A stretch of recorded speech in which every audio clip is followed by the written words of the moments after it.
Assalamualaikum warahmatullahi wabarakatuh. Om Swastiastu, Namo Buddhaya. Kembali lagi bersama saya Rahmadina Damanik di DPC Permai Tangerang. Sebelumnya teman-teman untuk subscribe terlebih dahulu dan menghidupkan loncengnya, dan jangan lupa nanti untuk like, comment, and share. Oke, saat ini kita berada di salah satu fakultas yang ada di UIN Syarif Hidayatullah, Jakarta. Ini merupakan salah satu fakultas yang termasuk zona terintegratis. Ini adalah Fakultas Syariah dan Hukum. Kali ini narasumber kita akan berada di tengah-tengah kita untuk membicarakan tentang salah satu jurusan yang ada di Fakultas Syariah dan Hukum. Siapakah dia? Inilah dia. Inilah dia tamu spesial kita, Abang Salman Huda. Boleh Bang perkenalan terlebih dahulu? Oh, oke. Sebenarnya terima kasih ya kepada Kak Rahma sudah mengundang saya untuk berbincang-bincang terkait obrolan hukum ya temanya. Iya. Itu adalah serial podcast yang ada di channel YouTube DPC Permai Tangerang. Ya gitu aja. Gimana Kak Rahma kabarnya? Aku kabarnya baik. Bang Salman saat ini lagi sibuk apa nih? Kalau kesibukan normal aja ya. Saya masih semester 7, semester akhir. Tentunya sibuk dengan tugas-tugas akhir gitu ya. Ya sederhananya skripsi gitu. Sekarang lagi coba cari-cari isu-isu menarik yang mau diangkat di skripsi yang akan diajukan sebagai proposal skripsi. Dan di samping itu juga aktif di beberapa organisasi, menimba ilmu, berproses di beberapa organisasi, salah satunya di DPC Permai Tangerang. Oh gitu.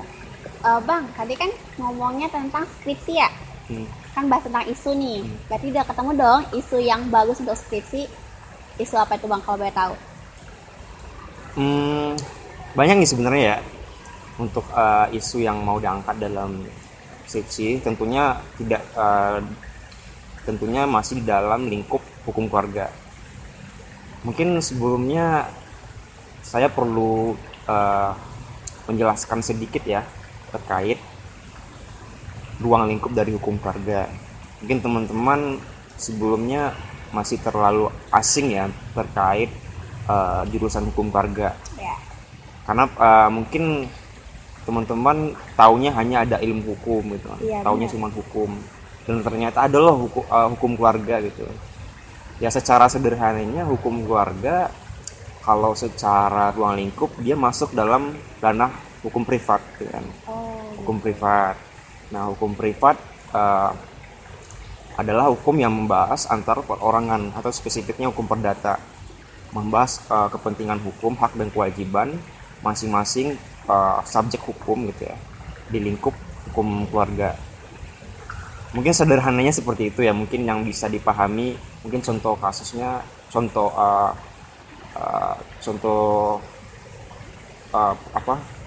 yang dibahas itu adalah tentang sederhananya dari mulai sebelum pernikahan, dari proses hibah sampai ke proses kalau ini ya nauzubillah ya, proses perceraian gitu kan. Dan lanjut kepada jika nantinya masing-masing subjek hukumnya wafat, nah nanti ada namanya waris gitu. Jadi seperti itu ruang lingkup dari hukum keluarga yang sepengetahuan saya ya. Saya tidak mewakili teman-teman hukum keluarga, tetapi itu adalah hal yang saya pahami, apa saja yang dibahas di dalam hukum keluarga seperti itu.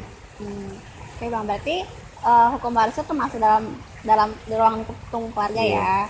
Nah Bang, kan di semester 7 nih biasanya kan setiap fakultas kan beda-beda ya. Kalau di hukum keluarga itu ada magang nggak sih Bang? Magang, magang ya, intern ya gitu ya. Ya untuk di FSA sendiri, Fakultas Syariah Hukum, sepanjang yang saya ketahui, untuk magang sendiri itu adalah inisiatif dari masing-masing ya, jika itu adalah pilihan ketika mau magang atau tidak gitu. Dan yang saya lihat, magang itu sudah mulai dipersiapkan atau sudah mulai dilalui oleh teman-teman itu pada umumnya. Yang pengetahuan saya itu adalah di semester 5. Itu beragam ya, magangnya di mana. Ada yang di pengadilan agama, ada yang di KUA ya, itu yang paling struktur yang paling bawah KUA, ada yang di bagian instansi Kementerian Agama dan lain sebagainya macamnya. Yang mana mungkin itu pemilihan institusi itu berdasarkan ketertarikan dari masing-masing mahasiswa tentunya, gitu. Seperti itu sih. Kalau abang sendiri udah pernah magang atau belum? Atau lagi dalam proses pencarian? Proses, tapi bukan pencarian. Istilahnya pramagang sih. Pramagang maksudnya di sini saya sudah menemukan tempat magang, namun di sini saya terlebih dahulu dipersiapkan semacam training dulu. Kita dipersiapkan secara knowledge-nya dulu, pengetahuan, secara teoritisnya dulu. Nah, setelah itu nanti ada rencana untuk magang gitu ya. Magang di sini mungkin sudah mulai aktif membantu di dalam tempat magang itu sendiri. Di mana tuh bang tempat magangnya? Kalau saya di kantor hukum atau kantor hukum ya. Jadi saya bertemu sama dengan advokat senior ya di situ. Rencananya saya akan magang di situ. Bagaimana saya jelaskan tadi bahwa saya di situ masih dalam proses pramagang ya, sebelum aktif dalam membantu advokat di dalam kerja ya, proses-proses kerja gitu. Seperti itu. Nih bang, kan udah semester 7 ya, maksudnya apa sih alasan abang pilih hukum keluarga dari banyaknya jurusan yang ada di FSA ya? Nah itu apa sih yang terbesit kayak masuk hukum keluarga deh gitu? Sebenarnya itu pertanyaan yang mesti ditanyakan waktu awal kuliah ya. Iya. Sekiranya menurut saya pertanyaan itu ya cocok waktu awal-awal masuk kuliah. Tapi kalau sekiranya mau ditanyakan boleh. Jadi saya mengambil jurusan hukum keluarga itu ada beberapa hal. Mungkin ada unsur semacam keterpaksaan, tapi bukan murni keterpaksaan. Karena saya awalnya dulu tidak ada rencana spesifik mengambil jurusan hukum keluarga. Namun saya sudah ada berencana untuk mengambil jurusan hukum gitu. Karena dulu panjang prosesnya ketika saya dulu waktu selamat SMA. Saya sudah melalui proses seleksi masuk perguruan tinggi, namun apa daya gitu. Apa daya saya tidak masuk ke dalam PTN. Itu niat awalnya ya. Dulu saya berniat untuk masuk perguruan tinggi negeri. Namun setelah mengikuti proses SNMPTN atau jalur tes undangan tanpa tes, saya tidak lolos. Kemudian ada jalur masuk SPAN PTKIN. SPAN PTKIN itu sederhananya jalur SNMPTN-nya di Kemenak, di Kementerian Agama. Saya mengikuti. Seiring berjalannya waktu, menunggu waktu pengumuman SPAN PTKIN, saya ikut SBMPTN. Dan ketika itu saya mengambil beberapa jurusan di perguruan tinggi negeri. Namun tetap saja saya lolosnya di UIN juga. Jadi dulu itu saya ngambilnya di Universitas UI gitu loh. Terlalu ketinggian ya UI.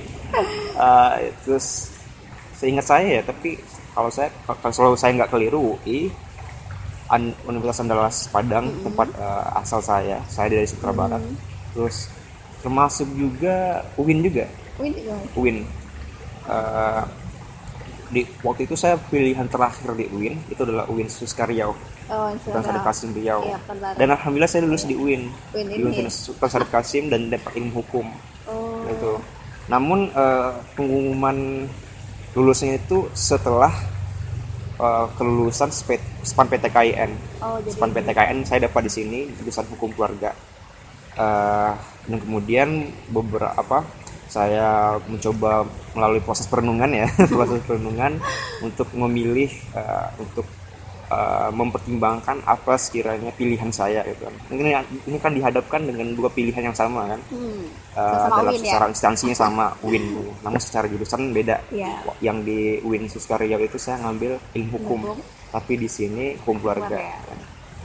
Memang banyak pertimbangan dan pada akhirnya saya ngambil hukum keluarga. Mungkin awalnya saya juga agak terlalu asing dengan jurusan hukum keluarga. Jadi dulu ada prosesnya itu, saya di waktu SMA dikasih rekomendasi sama seorang guru ya di SMA, ambil aja hukum keluarga gitu. Kebetulan beliau kerja di KUA waktu itu, gitu. jadi penyuluh di KUA atas rekomendasi beliau waktu itu.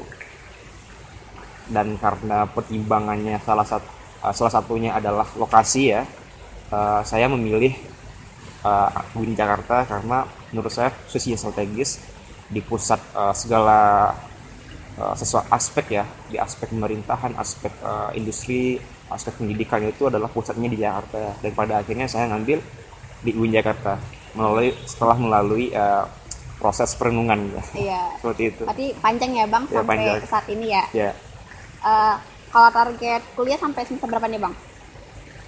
pasti kalau ditanya semua orang tentunya Iya. pasti secepatnya ya. Saya menargetkan ya, targetnya lulus di 4 waktu ya.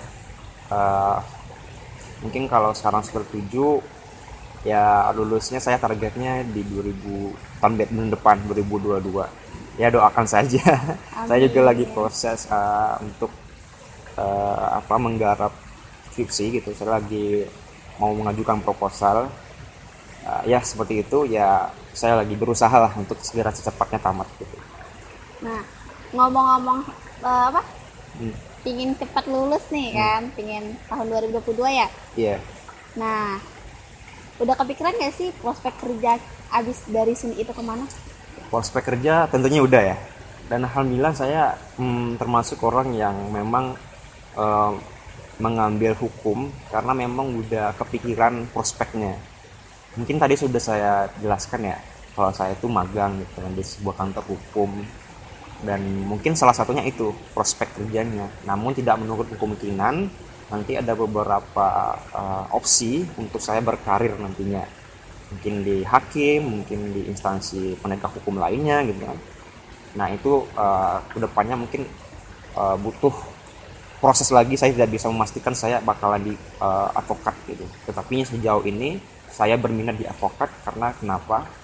Karena dalam advokat ini saya rasa setiap ilmu saya itu maksimal untuk diimplementasikan gitu kan. Karena kan ketika kita memilih advokat, pasti kita akan berhadapan dengan berbagai kasus yang kompleks gitu ya.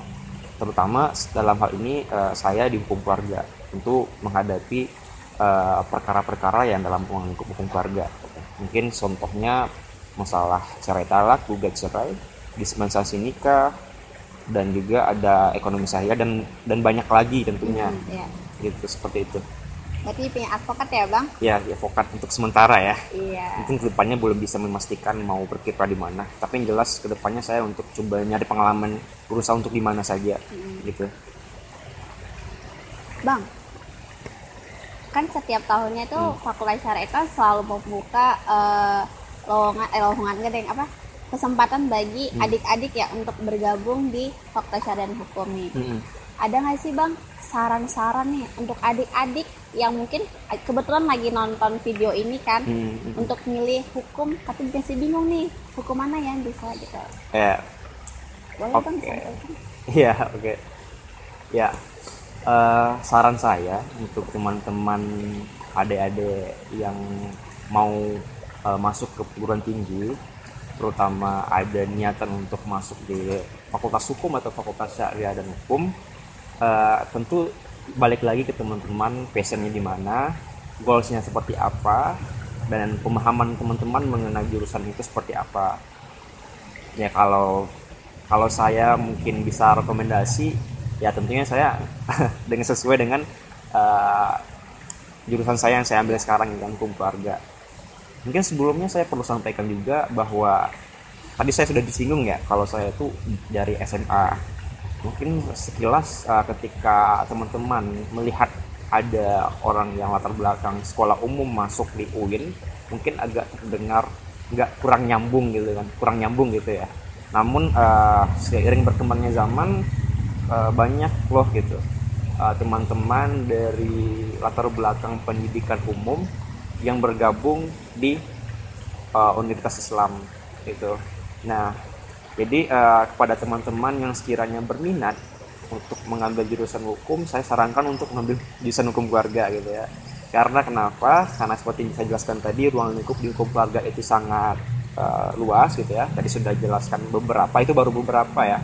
Masih ada banyak komponen-komponen lain yang sekiranya bisa itu masuk dalam ranah hukum keluarga.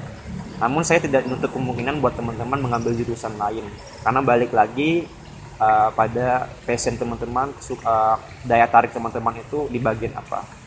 Namun terlepas dari itu, jurusan hukum adalah jurusan yang mempunyai prospek yang menarik, karena setiap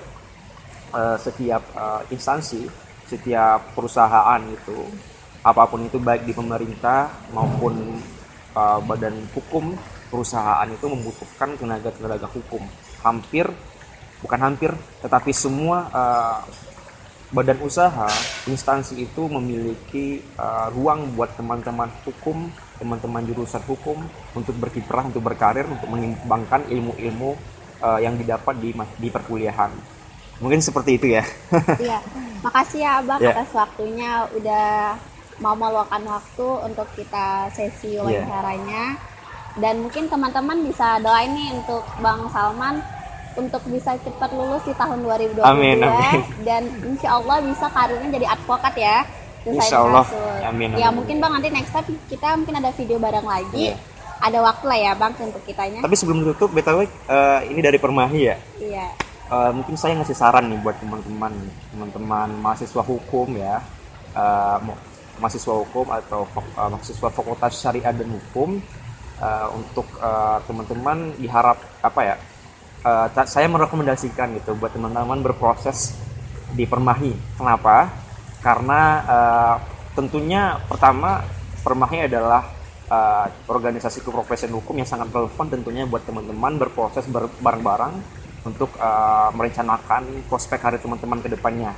Itu pertama. Yang kedua, ruang lingkup dari Permahi ini sangat luas ya.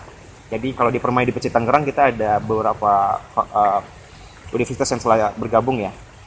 Itu ada dari UIN Jakarta, Universitas Pamulang, Universitas Muhammadiyah Jakarta, ada dari Stisnu juga, ada dari STIH Karawaci ya, itu yang lokasi di Karawaci. Dan mungkin ke depan masih banyak lagi universitas teman-teman universitas lain yang bergabung di dalam lingkup daerah Tangerang Selatan.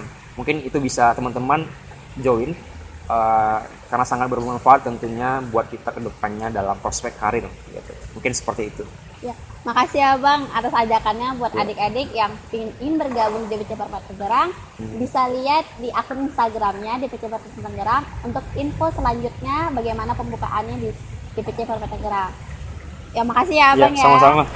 Itu sajalah pemaparan dari narasumber kita kali ini. Untuk teman-teman, jangan lupa untuk subscribe, like, comment, and share-nya.